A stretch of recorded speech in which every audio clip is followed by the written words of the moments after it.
Hey everybody, welcome back to Nathan Trueb Guitar. Today is part 2 of Wish You Were Here by Pink Floyd, and we're going to learn the guitar solo that's played on the acoustic as well at the top of the song. So we're going to talk about some of the few things that you need to know getting into it. The song is in the key of E minor, at least that's the verse part that the riff is over. And so we need to know our E minor pentatonic scale, and actually two forms of that scale. So I'm going to show you, this is one of the best scales you can learn if you haven't learned this yet. We're going to do a whole video on the pentatonic scale and soloing, but we just need to know it so we have some parameters for where we're going to play today. So we've got open E, G, A, B, D, E. Then we just keep repeating. So that's open 3, open 2, open 2, open 2, open 3, open 3. I'm not really too concerned with what fingers you play that with if you're just using that scale randomly. People have different preferences. And it honestly is kind of based on where you're coming from or where you're going to. The next scale up is a little more complex because we have to play both sides of the scale, left and right. So we've got 3rd fret. I do want you to play this one with a specific fingering. Middle finger, it's kind of like the rule of, kind of like our finger drill, each finger takes a fret. Well, the parameters of this scale are 2nd fret through 5th fret. So if there's a note in the 3rd fret, your middle finger will play it. If there's a note in the 5th fret, your pinky will play it, so on and so forth. So it goes 3, 5, 2, 5, 2, 5, 2, 4, 3, 5, 3, 5.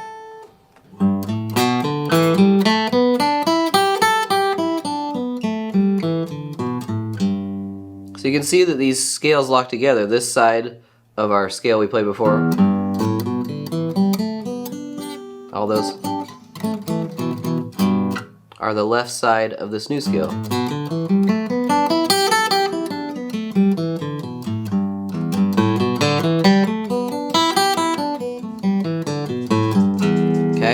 So all these pentatonic scales always lock together like a puzzle. So those are the only two that we're going to need to know for now.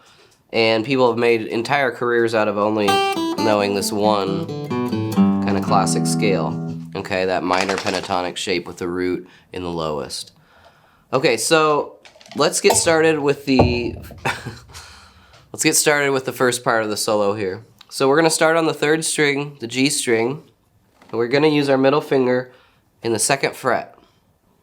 Now right off the bat, this solo has so many great things in it. I teach it all the time because it has so many of the concepts that you'll use in your own solos or other solos of other people's later on down the road.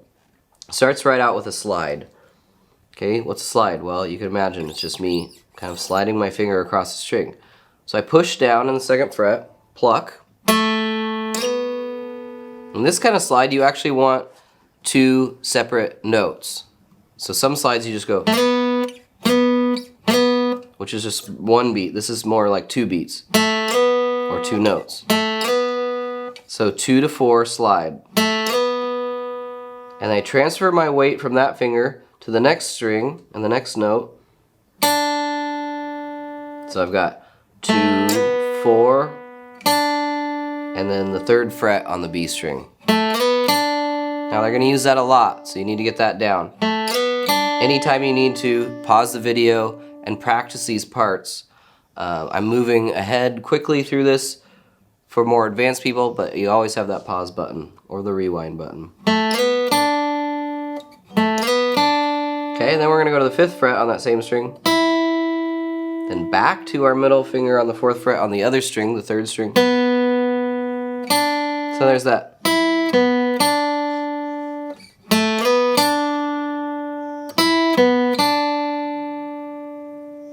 Okay, let me play that really slow.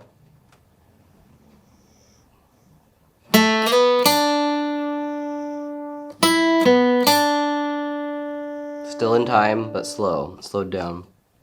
The next part is an entirely new concept here to some of you. It's a pull-off, but it's like a three-way pull-off, okay? So You start, now with this kind of pull off, you have to start with both fingers pushed down. On my third finger, my first finger, all on the G string, 4th fret and 2nd fret. So I'm pushing both of those down. Now when I pluck, then this takes a while to practice and get down because you need some momentum. You need a note ringing out so the next notes will ring out. They all kind of feed each other. So I go. Now see, that's a pull off, but what I'm using that fine tip of my finger or a callus if you have one already to kind of scrape. You can kind of hear that. So it's almost more like a pull down in my opinion. If you were just to pull or let off.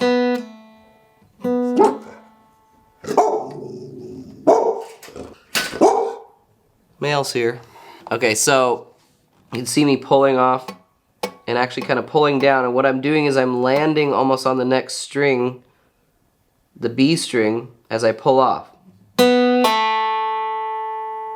Okay, so that's for the first part. Now there's only one pluck, because then I go, still no other pluck.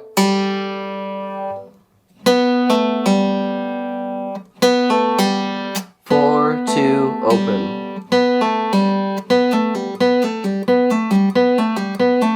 Practice that for a while, and that'll really build up your calluses too. It might hurt if you haven't done this before. And then you end that riff with a open D with a downstroke. Now that's something I haven't talked about much yet.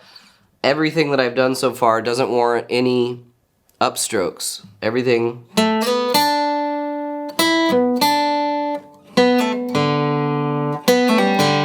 So you can hear I kind of messed that one up.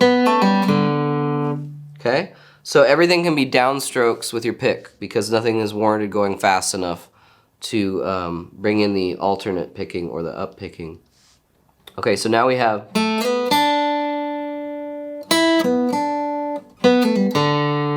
next part. I go to the 1st fret on the 5th string, A, slide from the 1st fret to the 2nd fret with my middle finger, and then transfer my weight again to the open D. Why we do that is because we don't want those notes to ring together. This is what it would sound like. That's just not what the song does. It slides and then it changes notes. So sometimes you want to hold something out and have it ring out, but in this case you don't. Just like we did. You wouldn't want to hear. Totally different idea altogether. Okay, so now we've got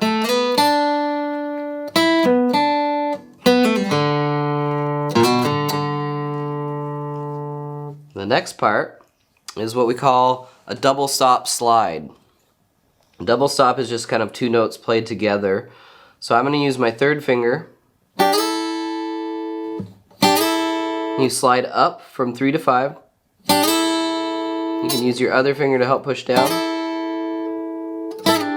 And then you slide back down. Up, down. Pluck, pluck. Okay, and then I have this little part of a D shape is like how I like to remember it. Pointer finger on 2, ring finger on 3 on the G and the B string. Then I do the same type of motion, whole step above like we did here, whole step, and then down. Okay, so we got. Now, what I did there is I just kind of took my fingers off, which is kind of its own pull off, like a double stop pull off. This is the most complicated part of the song if you haven't done something like this yet. 3-3, 5-5, slide up, back, D shape. Now, let off, back up, back down, pull off, and then one final pluck.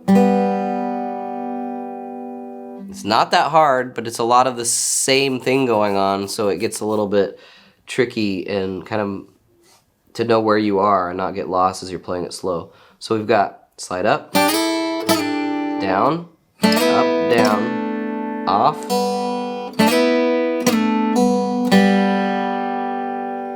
that part. Again, slow.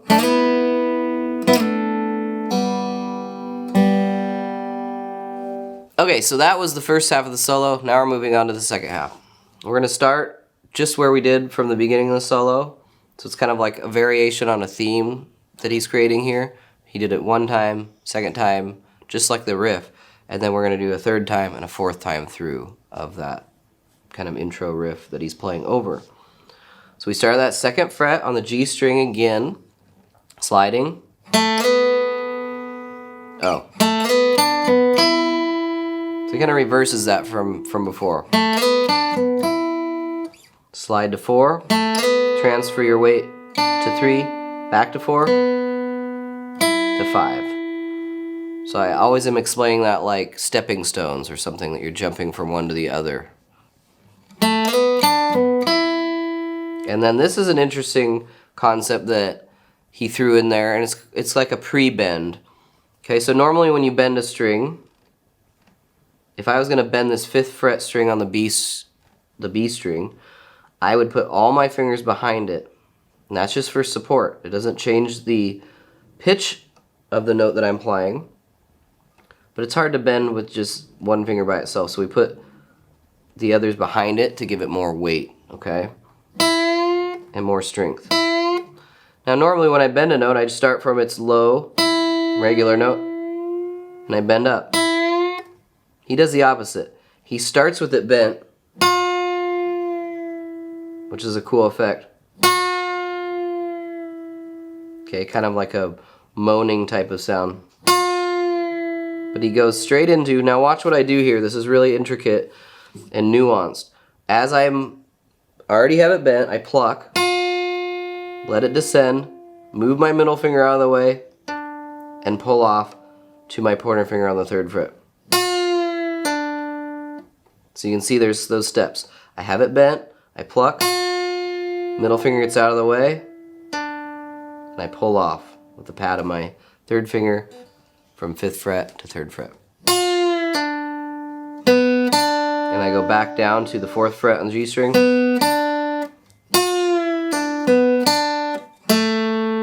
And land on the G string on the 2nd fret with my pointer finger. So.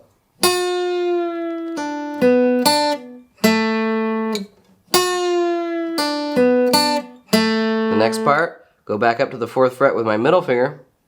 Do a slight bend with just that single finger. Now if I needed to do a further bend, I might put something behind it like I said before, but in this case, it's just barely a quarter step bend. 4, 3, 5. Okay, so we got... Okay, so that might be the most complicated part of the solo if you haven't done something like that before. So I'm going to play that again.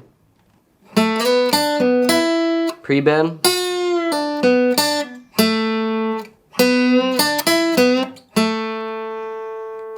Then the last part, same thing.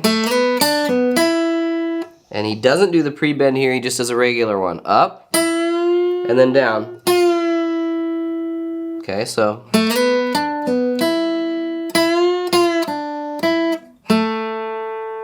Skips this note entirely that time too. Bend up, bend down.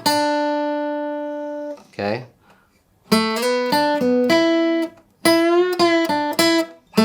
And that's 5, 5, 3, So it's bend up, back down to regular, 3, 5, 2 on the G string.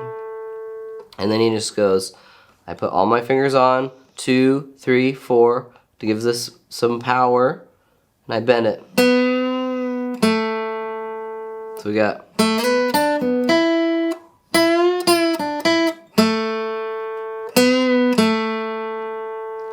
That's 4 to 2. That's the whole solo right there. I'm going to play you the whole thing in its entirety right now. I'm going to play it moderate, almost up to the full speed, okay?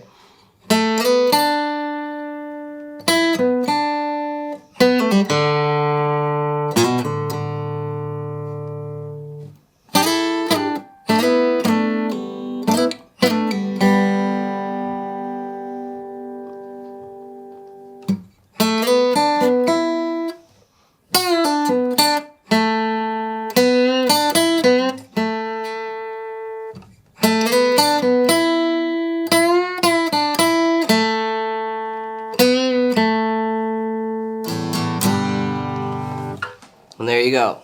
That is the full Wish You Were Here guitar solo by Pink Floyd. I hope you enjoyed it. Like I said before, don't be afraid to pause the video and work on concepts and even come back to the video later if something is just, you need to work on it for a week or build up your calluses more. Don't forget to tune your guitar up as you go. Bending on an acoustic, sometimes our acoustics aren't used to that, and so the strings will kind of give a little bit, especially on these higher strings with those kinds of things. But yeah, so just keep some of those concepts in mind when you're bending. You want to have your fingers behind. How to work on a pull-off is really kind of pulling down. Your slides, double stops. That solo just has a little bit of everything. That's why I love it. Hope you guys enjoyed it. We'll see you next Friday for a new video. Make sure you subscribe and hit the notification bell, and come back and see us next time. Thank you.